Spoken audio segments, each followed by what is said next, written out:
हमारा तीसरा प्रश्न है कि निम्नलिखित में प्रत्येक एपी के लिए प्रथम पद और उनका सारावंतर लिखिए।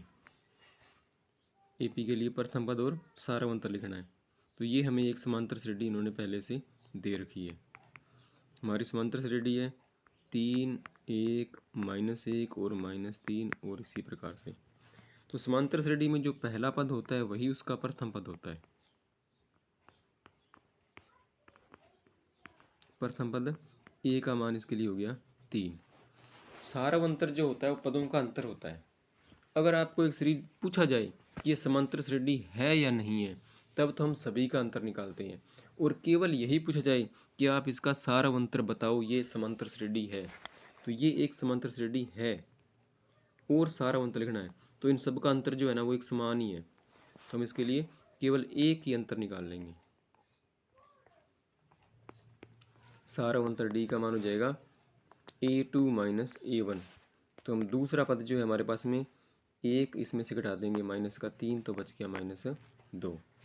तो ये इसका सारावंतर डी का मान तो हो गया -2 और प्रथम पद हो गया 3। दूसरी समांतर श्रेणी हमारे पास में -5 -1 3 और 7।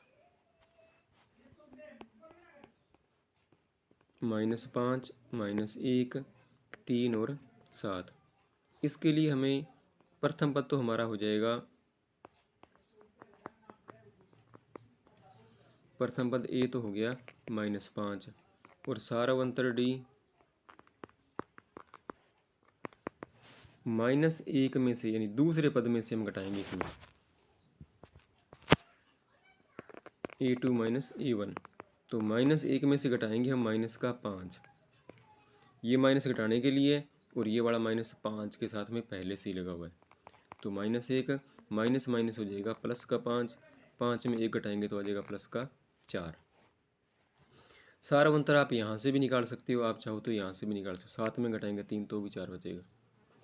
सबका अंतर समान ही है, आप वो अंतर कहीं से भी दो पदों का निकाल सकते हो अगर समांतर श्रेणी है तो।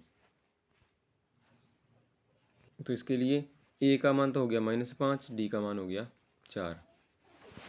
अब हमारा जो तीसरा प्रश्न है आगे इसमें वो ये है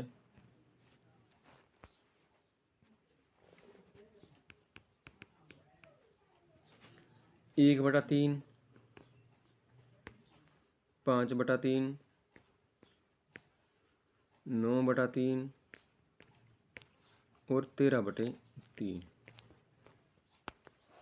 तो इसमें प्रथम पद का मान तो जो दे रखा है वही है, शुरू वाला पद ही। प्रथम पद ए का मान 1/3।